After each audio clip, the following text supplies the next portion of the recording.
please. Thank you very much. I'm going to start in a very canonical fashion, and that is, I will, of course, thank the organizers for all the efforts and letting me talk at this workshop, and then I'll just jump right into my slides. Right, so this is basically a project that is still carried out in collaboration with David Marsh and Kay Rogers. And we were looking into, well, as the title says, interference in fuzzy dark matter filaments. So just to remind you, when I talk about fuzzy dark matter, what's the parameter space patch we're interested in? We're interested in the ultralight regime, right? So we're talking about masses well below 10 to the minus 20 electron volts. And you see current limits in this plot. And as you can see, fuzzy dark matter in of itself, at least if you assume that it is the dominant fraction of dark matter is highly constrained. It's basically ruled out, I would say. Right. And in order to arrive at these limits, you can use an array of different effects that are part of the fuzzy dark matter phenomenology. Most importantly, though, power suppression effects, right? So usually we try to find an astrophysical or a cosmological observable that allows us to sort of probe the matter power spectrum, and we try to find a cutoff, an ultraviolet cutoff in that matter power spectrum, which is a function of the mass.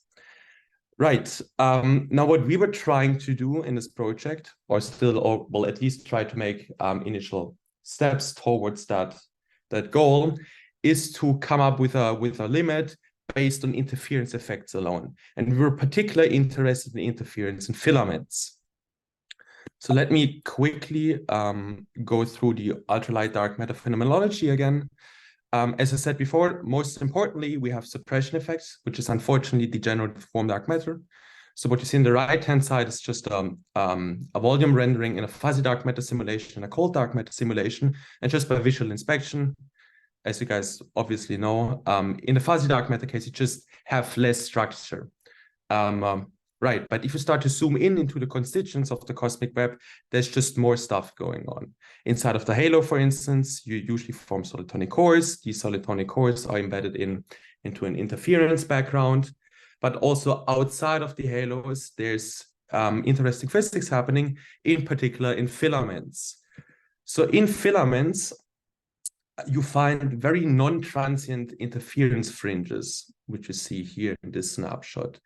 And one of the major goals of this project was basically to sort of extract this interference pattern from the rest of the fuzzy dark matter phenomenology. We were basically trying to find a semi-analytical model with which we can paint on interference patterns on cold dark matter simulations. This is the ultimate goal.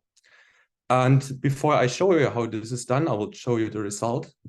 Right, so this is the exact same snapshot, right? And then on the right-hand side, and I hope the bandwidth of my internet connection is sufficient, there's a volume rendering of our semi-analytical model, and I think you should be able to see some time dependency. So I show you the time dependence interference that we are able to reconstruct inside of the filament, right? Right, so you see a volume rendering and you see a cross-section through this filament. And again, it's a semi-analytical model, so it's rather cheap to compute. Yes, exactly. So let's continue with, let me continue with giving you a little bit more of the background information as to how we actually construct that. The physics behind this is actually super simple. The starting point has to be the equation of motion for fuzzy dark matter. And as you guys know, this is the Schrödinger-Poisson equation, or the non-relativistic limit of the Klein-Gordon equation. There are two caveats or two obstacles we have to bypass in order to, well, arrive at an interference model. The first is, but this is actually only a minor problem, and we get around it just by ignoring it actually, is the fact that the Hamiltonian and the right-hand side of Poisson's equation carry an explicit time dependence. The nice thing about this work is that we don't care about this time dependence because we don't study the implications of time-dependent interference. We will just study the effects of having interference in the first place, which means it's totally fine if you just consider one instance in time and forget about the time evolution, right? It's just the presence of interference we're interested in. What is way more concerning is the fact that this is a nonlinear equation, which makes it very hard to, well, basically for any analytical treatment. So let's assume something. And what we will assume, and this seems rather harsh initially, and I'll try to convince you, at least partially, that this is potentially not a bad assumption, at least to first order, is that cosmic filaments can be treated as infinitely long isolated cylinders. And what that means, and that this is basically a trivial conclusion, is that the Green's function of Poisson's equation under these conditions is just a log potential. But a log potential has very strong smoothing capabilities. So what that means is that if I give you a density profile which has some order unity interference, and I compute the gravitational potential that is just sourced by the interference compared to the smooth background, it really doesn't matter. And this is what I'm trying to convey with these two plots. So on the left-hand side, I computed the density, the gravitational potential of the axial symmetric contribution that you saw in the volume rendering, and the right-hand side is just the gravitational potential sourced by the interference alone. And relative to the smooth background, this only makes up less than 10% or so. So it's actually a fair approximation just to forget about the non-axial symmetric contribution, just focus on an axial symmetric smooth background, which raises the, yeah, right. But this still does not, this makes sort of sense, right? But is the underlying assumption a valid one? Can cosmic filaments be described as infinitely long isolated cylinders? For this, we turn to simulation. This is still an ongoing conversation in the literature, so I can only give you a snapshot of what is going on. And we focus only on two studies, one of which you see on the left-hand side, where people basically carried out CDM simulations and looked at the radial density profile of filaments. And what they find is that for small to intermediate-sized filaments, you end up with a chord structure that then sort of transitions into a power law profile. If we will, first off, look at different filament population and a different underlying dark matter model, which you see on the right-hand side, the situation changes a little bit. You now have a cuspy inner profile, which then transitions into a different power law at larger radii. However, and this is quite interesting, it turns out that both results can be accommodated for if you treat cosmic filaments analytically as infinitely long isothermal cylinders.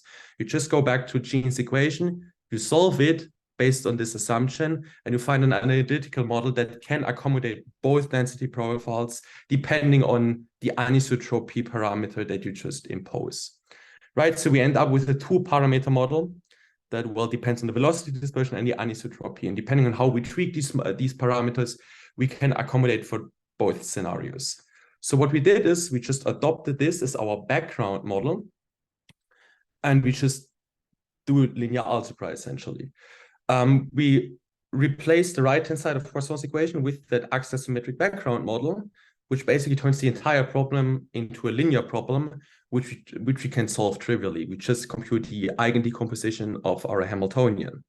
The right-hand side shows the eigenmodes that we obtain, so the radial eigenmodes, which depend on both the main quantum number and an angular quantum number. And then the whole game basically reduces to finding an energy eigendecomposition with the correct coefficients such that you can recover the axial symmetric background. This is basically the self-consistency requirement. Now, how does the interference emerge? You can find the interference super easily if you just write down the norm squared of this eigendecomposition. It has two contributions, an axial symmetric contribution, which you have to fit against the background, and then you end up with cross terms that model the interference.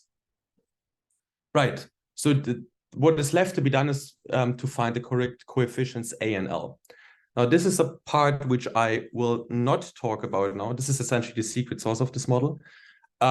If you're interested, I just refer you to the soon-to-be-out paper.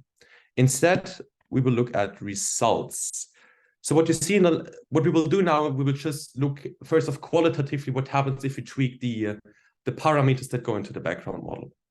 What you see on the left-hand side is basically the fit that we obtain for our axial symmetric background given in black, and then the dashed yellow line is our recovered axial symmetric contribution of the wave function. And then the right-hand side shows you filament cross sections depending on how you tweak the velocity anisotropy parameter. And just so what there are basically just two takeaway messages from this slide. The first one is that irrespective of how you tweak the anisotropy, you always end up with non-perturbative interference patterns, right? These are just order unity compared to the background model. So these are strong interference effects. And if you have a radial bias, so if your anisotropy parameter is bigger than 0, these interference patterns, they look like concentric rings, and they look less mixed, let's say, than in the full isotropic case. If you tweak the mass of the underlying fuzzy dark matter particle, you end up with finer and finer interference patterns. And again, something I want to draw attention to is that computing this is rather cheap compared to full-fledged simulations. All of this can be done in order of minutes and not order of 10 to the 7 CPU hours or so. Right. So with this in place, we can now move to the question of what are the implications for the cosmic web, right? What are the implications for interference in the cosmic web? In order to answer the question, we have to generate a cosmic web that is sort of compatible with this model, which basically means we have to find certain parameters of these idealized cylinders. How long are these cylinders? What's the radius of the cylinders? How heavy are these cylinders?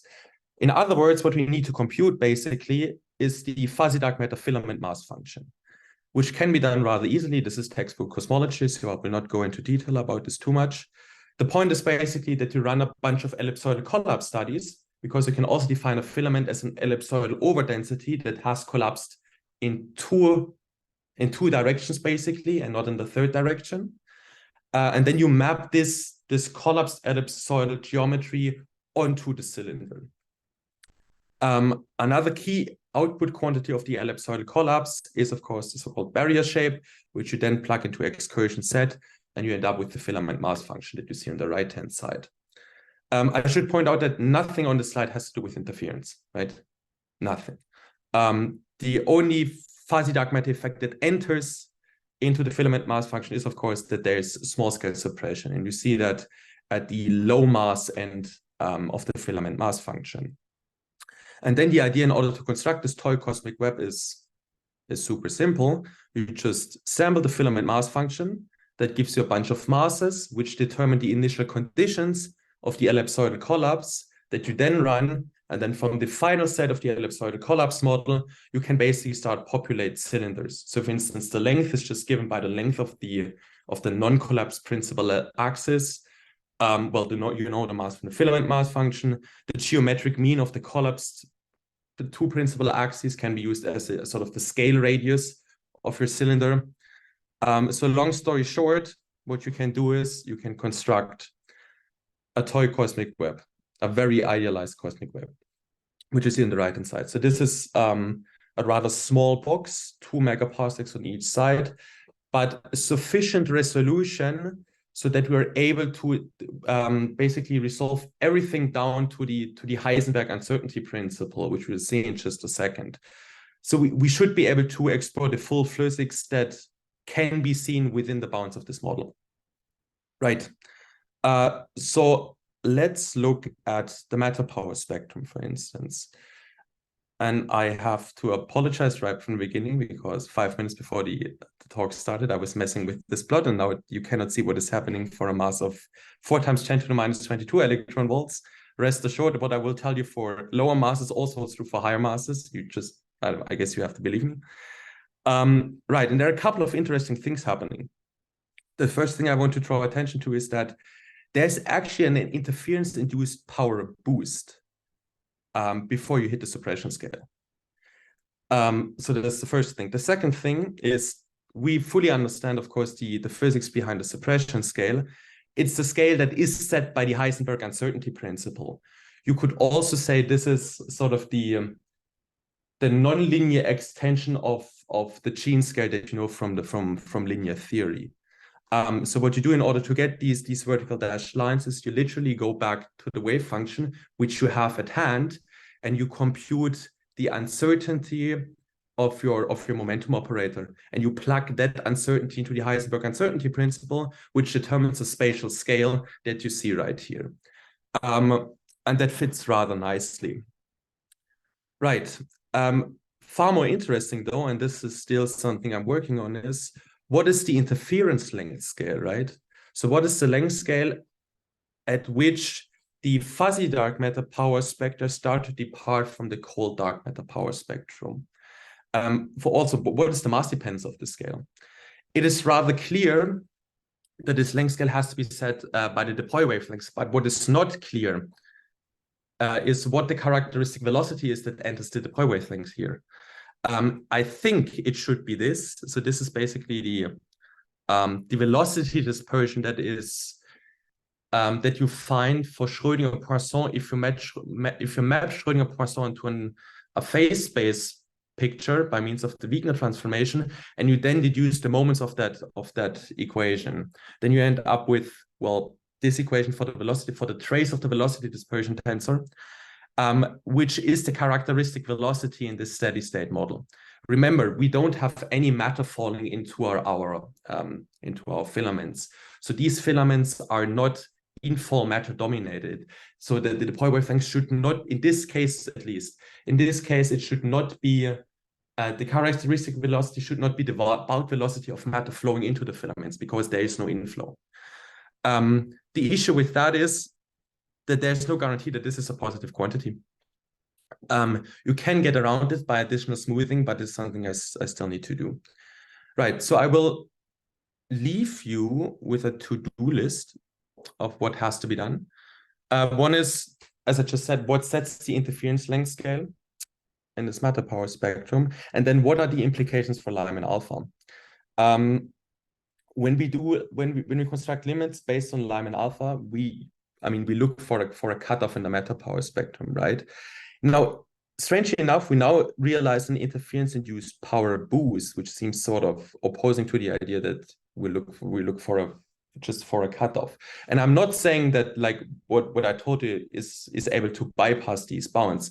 What I'm saying is that interference very apparently can introduce a power boost in the matter power spectrum. The question is, what happens if we change the underlying mechanism that really sources this interference, right? There's no guarantee that this very simple model is actually the true model. It could also be the case that the filament population is dominated by infall dominated interference. And then the characteristic length scale that would enter the interference scale would be a different one. So maybe, quote unquote, maybe there's actually a degeneracy between suppression and interference. We just don't know. Yes, and I think I'll leave you guys with this. Thank you. Okay, thanks for the nice talk. You have any question?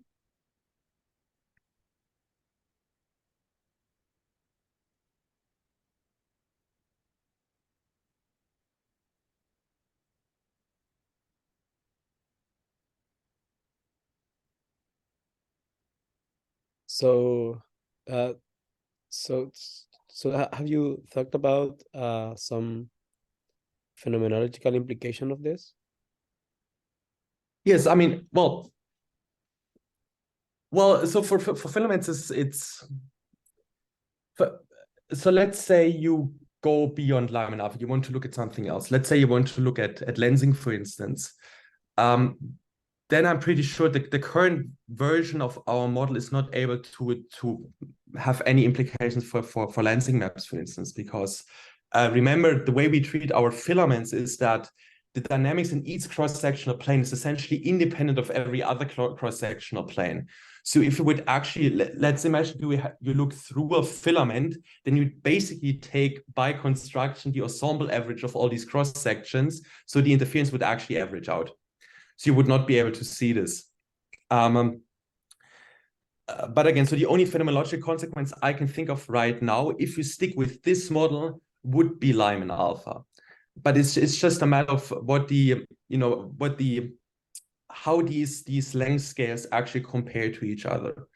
It is very well possible that you can push the interference length scale towards the suppression length scale, and then you actually end up with this degenerate compensating scenario. Or they're well separated. That I don't know yet. I see. Okay, thank you.